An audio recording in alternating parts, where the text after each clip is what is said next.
Hello, everybody. So today, bringing forward a message from our beautiful Andara Kingdom, the Crystalline Collective. The other day, they came through very strong with the message, and they said, Corey, it's time for you to put out this message for your own journey, but also for the collective to end the big debate on Andaras, right? So Andara crystals, if you are aware of them, they are what many refer to as monoatomic obsidian. As yet, they really, when you speak with them as a collective and individually, the titles and the names, right, of the Andara Collective, where they come from, a lot of the storylines that have been produced and recreated for quite some time are currently in the middle of a collapse, right? And it's been collapsed in a lot of our lives. For those of us that have been Andara keepers or have been getting introduced to Andaras, working with them, grid keepers, grid workers, so on and so forth, we've had a lot of opportunity to build these connection points with this beautiful crystalline kingdom as a form of communication, as a form of assistance with energetic work, but also with, working with land, working with Gaia, and, strengthening our connection to the crystalline nature of ourselves through the process. And there's been some storylines that have come up, right? And without having to go too in deep about the storyline, as they're telling me, no, you need to go there. Okay, I'll go there. So as we know, Andaras were originally found, discovered by Lady Nellie. So for the sake that I am not an Andarian historian, okay, there are many out there who have vast knowledge and have produced the story, have told the story of Lady Nellie and how she came to find the Andaras. And there has been this ongoing feud amongst the crystalline and human collective regarding Andaras. And today they want me to come forward and to bring forward this little bit of nugget and truth and a little activation from them as well. No one can own the Andara kingdom, right?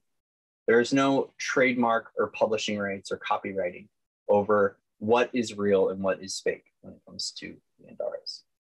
So at the end of the day, the way it was brought forward to me is the fact that if we were to translate this into the human collective, okay, so in the human collective, if we were to say that someone is a real person or a fake person based upon where they're from, it's kind of the same thing that has created a separation amongst the community of lightworkers, and also has separated us from being able to connect to our crystalline collective. So we've had so much debate in the Andara world regarding what's a real Andara and what's a fake Andara. And what they wanted to tell me today is that imagine being a human, right?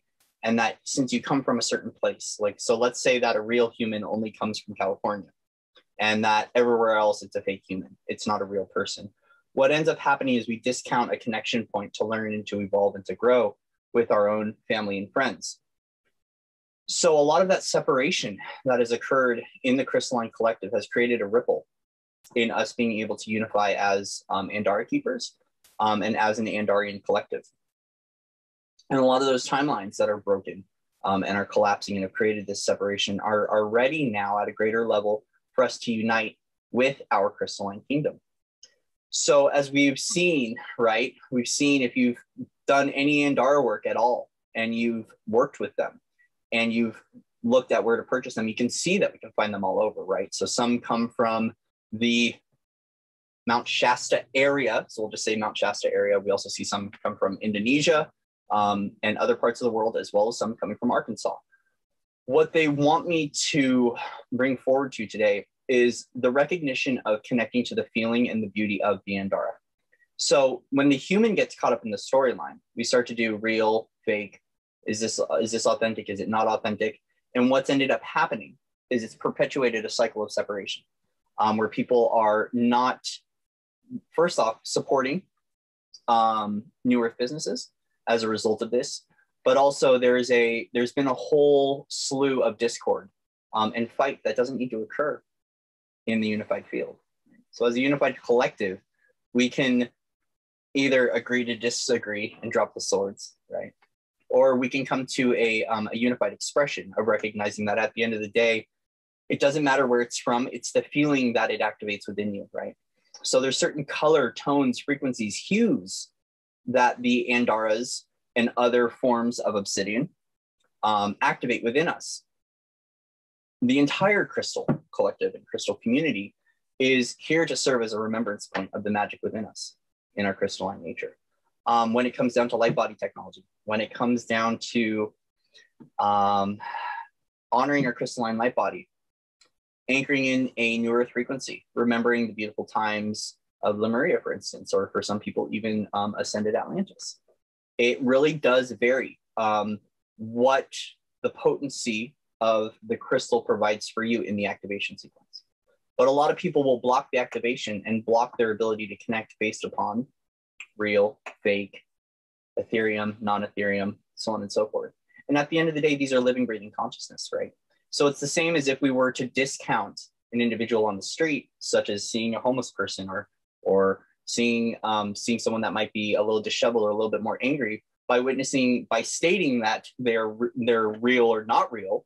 We're actually discounting the fact that they have consciousness and that they have a heartbeat and they have a frequency within them and a tone that wants to be transmitted and seen and heard by the collective, because it's a connection point. This is how we connect to tribe.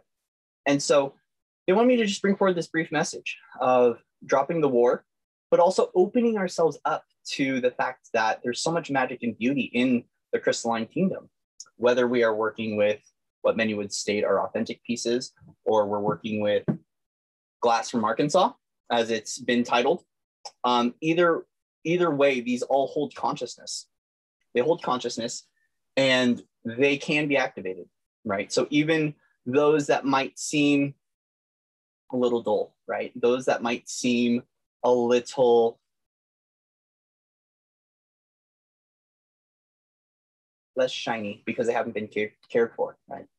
What we as Andara keepers and the crystalline collective can do is we can begin to bring these pieces home, and we can begin to take care of them and show them love and bring them up to speed, right? Connect them to our gateways, work with energy with them, give them some sunlight, give them some baths, take care of them, polish them, make them nice, bring them to life so we can begin to share the magic of them with the collective.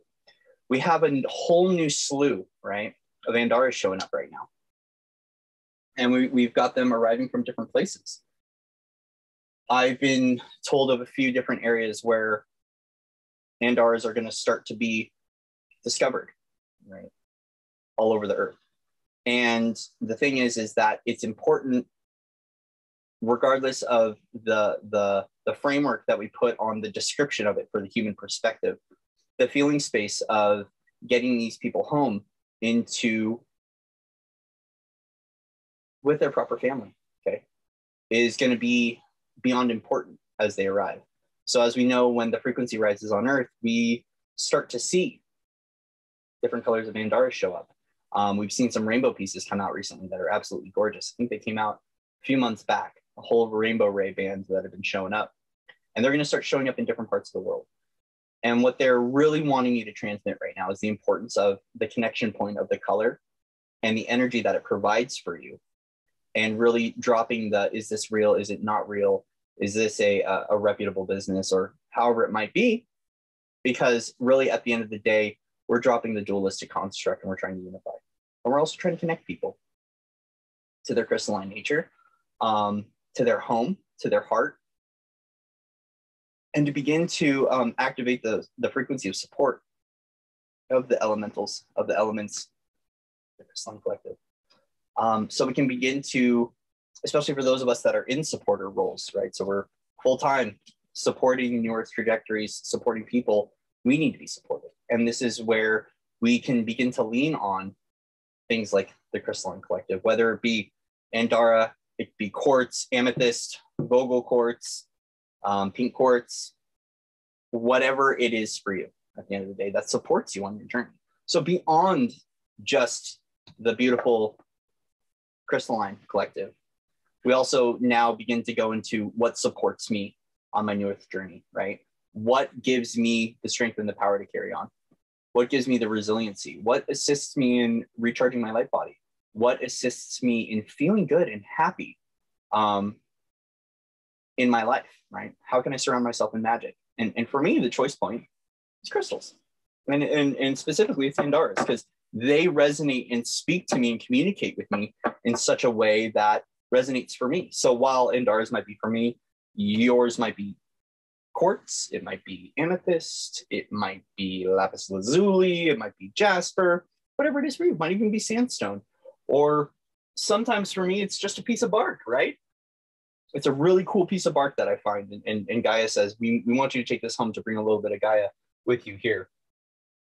When we are full-time supporter roles, it's important to receive support. And sometimes we can't always receive support from humans, right? So this is when we start to take those moments to lean into what supports us on our journey, what makes us happy, what surrounds us with magic and helps us to elevate and uplift and inspire humanity, what fills us up. So for me, it's Andaras, you know, and that's a piece of it. Another piece of it is music, things of that nature, the creation arts to support me. It's really assisted me in a lot of the self-sustainability that comes with being able to show up full time, but also be able to surround myself with a frequency or a vibration that matches me and also assists me when I need it. Also assists me in my sessions. It assists me with gatekeeping, grid work, grid keeping. It's an important part of the process to build that support network. So the Andaras want to show up for you, to build your support network with the crystalline kingdom, but to connect back to that Gaian frequency within you, to connect back to the inner earth realms as well, to rediscover the magic.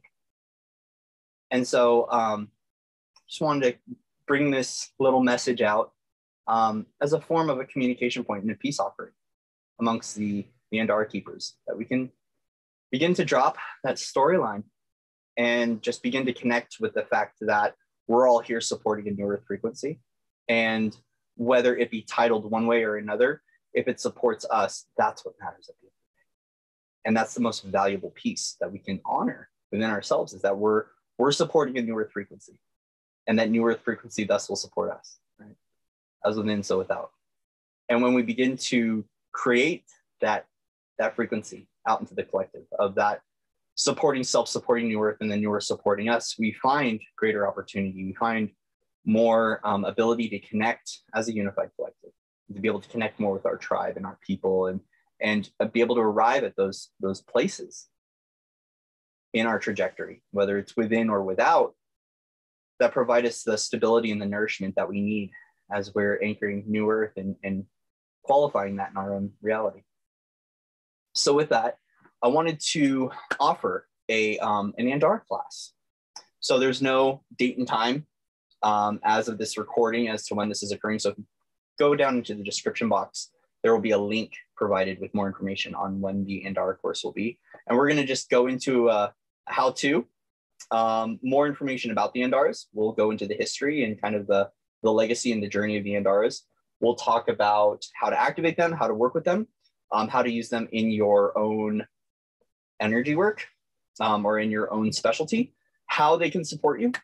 And we will also do some Andara connection and do some energy work with the Andaras live real time. So the link for that will be in the description box. And if you are interested in purchasing any Andaras, you can go to my website, foundersoflight.org. I have a crystalline shop there where I have limited pieces that I bring forward as they're ready. Because when they're ready, I know, and I bring them forward and we put them online and we get them off into their next journey and to connect with their next home. And if there isn't a piece that I have that you're looking for, I have many other Andara keeper friends that are full-time doing this, as I'm building up to being able to do that full-time as well. So if you don't see something on my page, but you need some referrals, you can always contact me at foundersoflight@gmail.com. And with that, I love you all unconditionally. Much love and respect to all of you out there. And I'm going to go play with my crystalline kingdom, and I invite you to do the same.